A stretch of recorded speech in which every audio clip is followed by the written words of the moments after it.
Hello friends, आज के video में हम आरटीई एक्ट 2009 से संबंधित कुछ महत्वपूर्ण क्वेश्चन आंसर्स देखेंगे। आरटीई का फुल फॉर्म होता है राइट टू एजुकेशन और हिंदी में इसे बोलते हैं शिक्षा का अधिकार। ठीक है, तो इसके बारे में हम कुछ इम्पोर्टेंट क्वेश्चन देखते हैं। और ये जो टॉपिक है हमारा, ये बहुत इम्पोर्टेंट है। जितने भी टीचिंग एग्जाम होते हैं इससे क्वेश्चन जरूर देखने को मिलते हैं। तो चलिए देखते हैं हमारा पहला क्वेश्चन क्या है। आरटीई 2009 के अनुसार अध्यापक को किस कार्य में नहीं लगाया जा सकता। ठीक है, किस कार्य में नहीं लगाया जा सकता पूछा है। ठीक है, तो हमारा काम क्या है।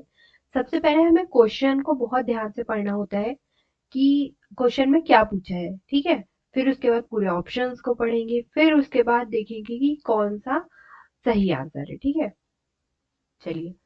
पहला ऑप्शन है आपदा प्रबंधन, दूसरा ऑप्शन है जनगणना, तीसरा ऑप्शन है पल्स पोलियो अभियान, चौथा ऑप्शन है उक्त सभी।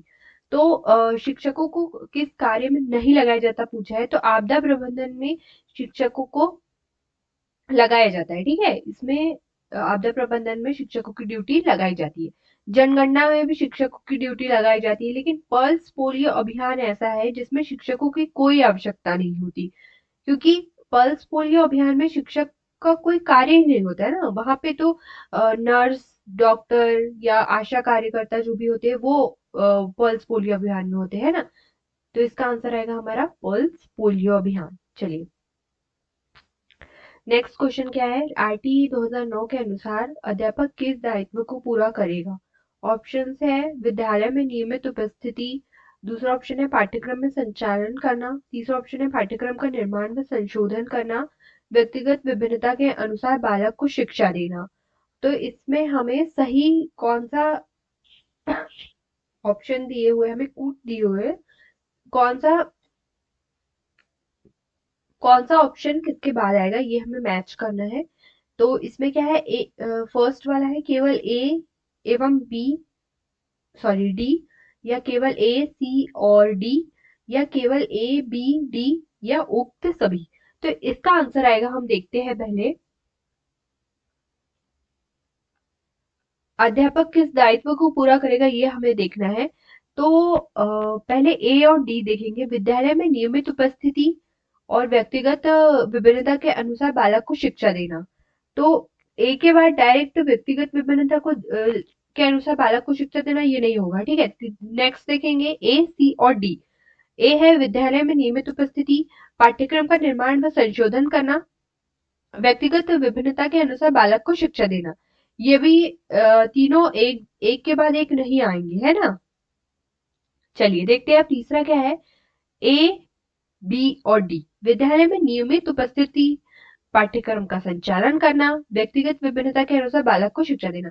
ये हमारा सही आंसर होगा थर्ड, है ना। Third is the right answer. ठीक है, चलिए देखते हैं नेक्स्ट क्वेश्चन क्या है। आरटीई 2009 के अनुसार बालक को टीसी कितने दिन की सीमा में देनी पड़ती है। 10 दिन, 14 दिन, 7 दिन, 30 दिन। कितने दिन की सीमा में देना पड़ता है। इसका आंसर है 7 दिन। 7 दिन के अंदर बालक को टीसी देना पड़ता है। ठीक है, चलिए। शिक्षा किस सूची का विषय है। संघ सूची, राज्य सूची, समवर्ती सूची, ये सभी। तो शिक्षा समवर्ती सूची का विषय है। ठीक है, अब 5 नंबर का क्वेश्चन है। आरटीई 2009 की धारा 29 ए के अनुसार राज्य की घोषित शैक्षिक अधिकारी संस्था कौन सी है। कौन सी है, एनसीईआरटी है, एमएचआरडी, सीबीएसई, या एसआईईआरटी, या इसे एससीईआरटी भी कहते हैं। ठीक है, तो इसका आंसर आएगा हमारा राज्य की घोषित शैक्षिक प्राधिकारी संस्था एससीईआरटी है। ठीक है, चलिए नेक्स्ट क्वेश्चन है। आरटीई 2009 के आधार को आधार प्रदान करने का कार्य किस संविधान संशोधन के द्वारा किया गया है। ठीक है, तो हम देखेंगे 42वां संशोधन 1976, 44वां संशोधन 1978, 52वां संशोधन 1985, 86वां संशोधन 2002। तो इसका आंसर आएगा हमारा 42वां संशोधन 1976।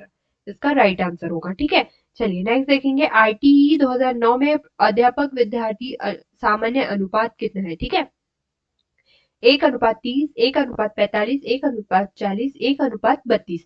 तो इसका आंसर क्या होगा? इसका आंसर होगा 1:40। ठीक है, नेक्स्ट क्वेश्चन है हमारा आरटीई 2009 के अनुसार गरीबी रेखा के नीचे जीवन व्यतीत करने वाले परिवारों के बालक किस श्रेणी में है?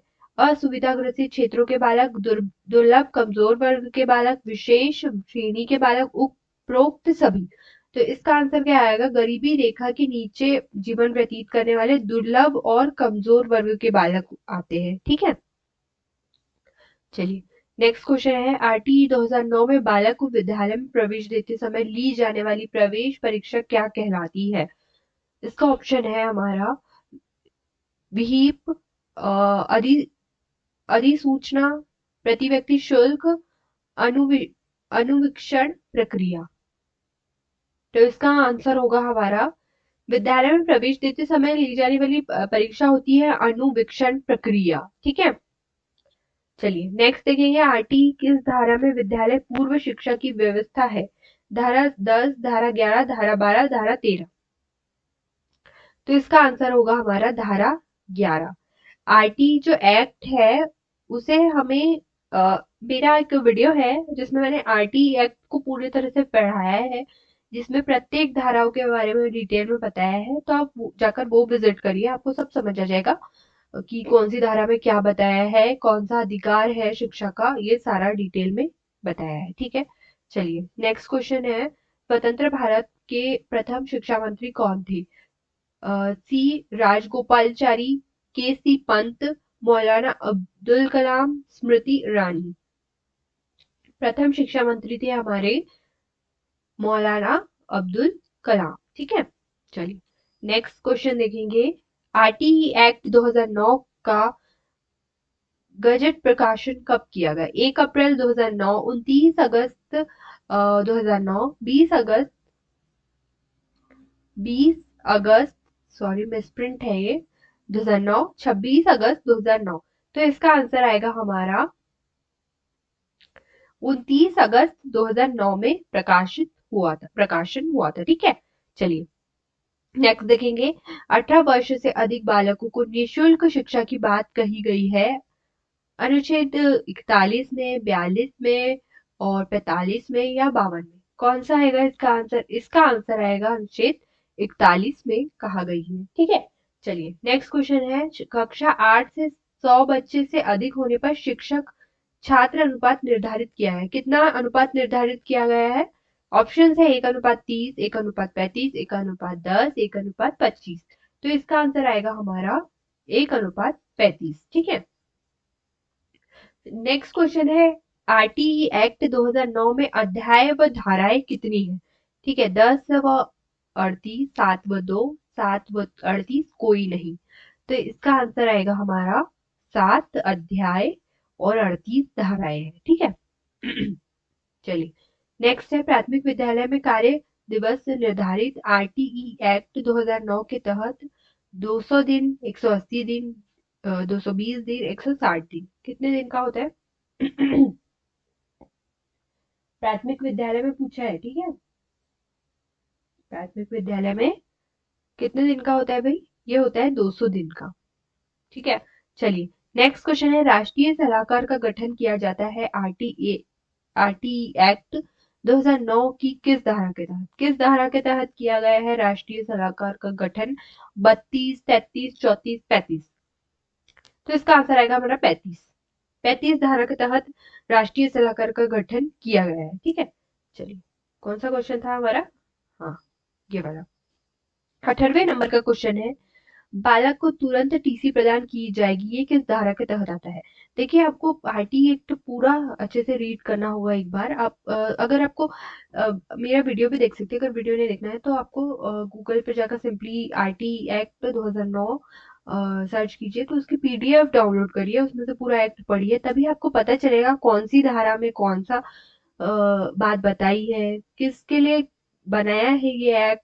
ठीक है, चलिए तो टीसी प्रदान करी किस धारा के अंतर्गत है?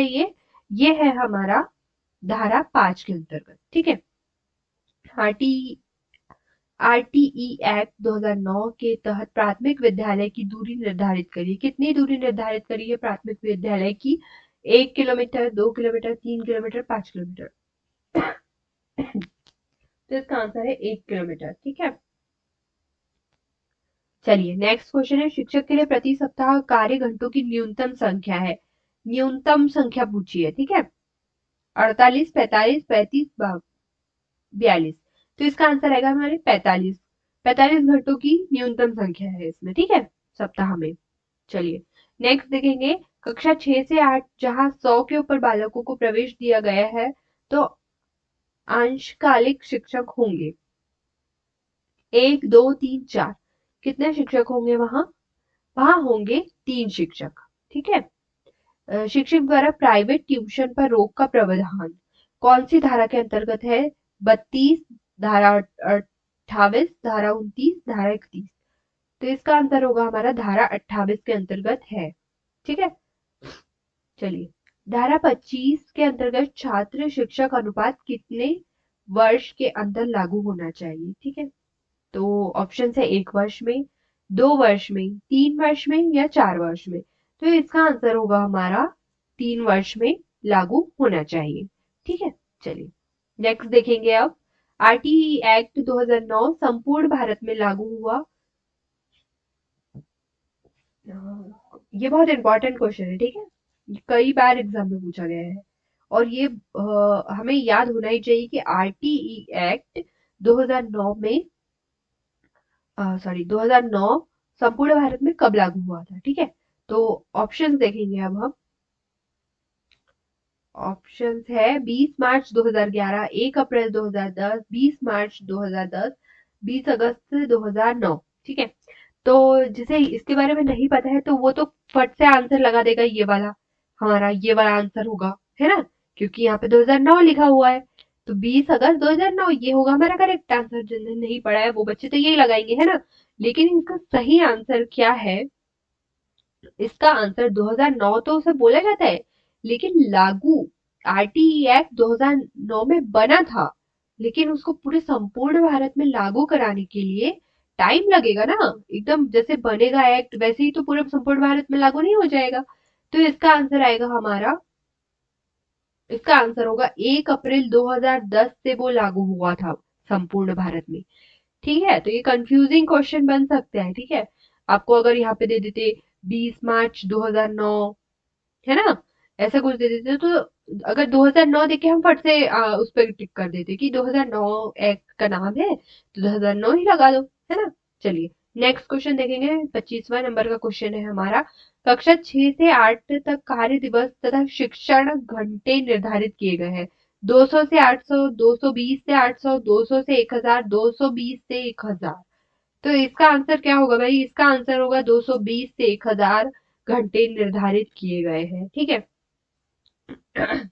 निशुल्क शिक्षा और अनिवार्य शिक्षा का अधिकार अधिनियम अधिनियमित किया गया। लोकसभा द्वारा, राज्यसभा द्वारा, भारत की संसद द्वारा, उपरोक्त में से कोई नहीं। तो इसका आंसर आएगा हमारा भारत की संसद द्वारा यह अधिनियम अधिनियमित किया गया था। ठीक है, सो इसका आंसर को, चलिए नेक्स्ट क्वेश्चन देखेंगे, आरटीई एक्ट 2009 के अनुसार अध्यापक को किस कार्य में नहीं लगाया जा सकता? आपदा प्रबंधन, जनगणना, पल्स पोलियो अभियान, उपरोक्त सभी। तो इसका आंसर, सॉरी ये क्वेश्चन शायद रिपीट हो गया है, हमारा फर्स्ट क्वेश्चन भी यही था, है ना। सॉरी, तो इसका आंसर क्या होगा? पल्स पोलियो अभियान। ठीक है, चलो नेक्स्ट क्वेश्चन देखेंगे, आरटीई एक्ट 2009 के कितने अध्याय व धारा है? ठीक है, तो कितने अध्याय और धारा है? 7 अध्याय, 25 धारा है, एक अंक सूची अनुसूची। ठीक है, 7 अध्याय 38 धारा है, एक अनुसूची। 8 अध्याय 38 धारा है, 2 अनुसूची। 8 अध्याय 35 धारा, 2 अनुसूची। तो इसका आंसर आएगा हमारा 7 अध्याय 38 धारा है। ये बहुत इंपॉर्टेंट है, ये भी कई बार क्वेश्चन पूछा गया है कि कितनी धाराएं और अध्याय है। ठीक है, तो सारी धाराओं को हमें एक बार रीड जरूर करना है। ठीक है, ये कौन सी धारा में क्या बताया गया है ये हमें मालूम होना चाहिए, क्योंकि हम देखिए हम टीचर बनने वाले हैं, तो इससे हमें पता होना चाहिए कि हमारे कौन से अधिकार है, कौन से एक्ट के अंतर्गत वो आ रहे हैं। ठीक है, ITI 2009 में निम्न में से किस पर ध्यान नहीं दिया गया? एकेडमिक कैलेंडर, 14 वर्ष के बाद की शिक्षा, घुमत बालकों को प्रवेश, अध्यापकों के का परीक्षण। ठीक है, तो इसका आंसर क्या होगा हमारा? इसका आंसर होगा बी, 14 वर्ष के बाद की शिक्षा पर ध्यान नहीं दिया गया है इसमें। ठीक है, आरटीई एक्ट में।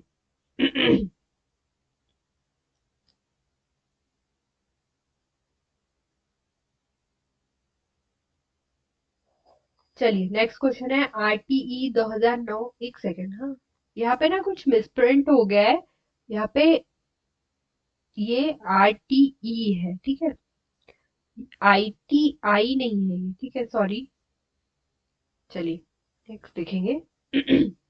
आरटीई 2009 के तहत प्राइवेट स्कूलों में कितने प्रतिशत सीटें निर्धन विद्यार्थियों के लिए आरक्षित होती है? तो कितने प्रतिशत होते हैं? 20%, 25, 10, इनमें से कोई नहीं। निर्धन विद्यार्थियों के लिए पूछा है, ठीक है। तो इसमें इसका आंसर आएगा हमारा,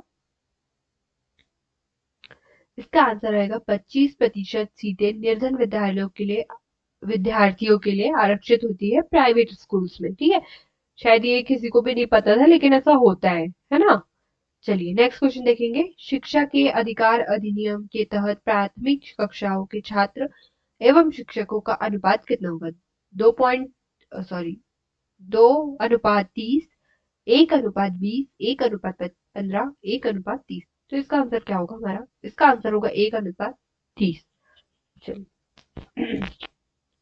आई होप आपको ये वीडियो पसंद आया हो। अगर वीडियो पसंद आया हो तो प्लीज लाइक कीजिए और अपने फ्रेंड्स के साथ शेयर भी कीजिए, है ना। जो भी जो टीचर एग्जाम की तैयारी कर रहा होगा उन तक ये वीडियो पहुंचाइए।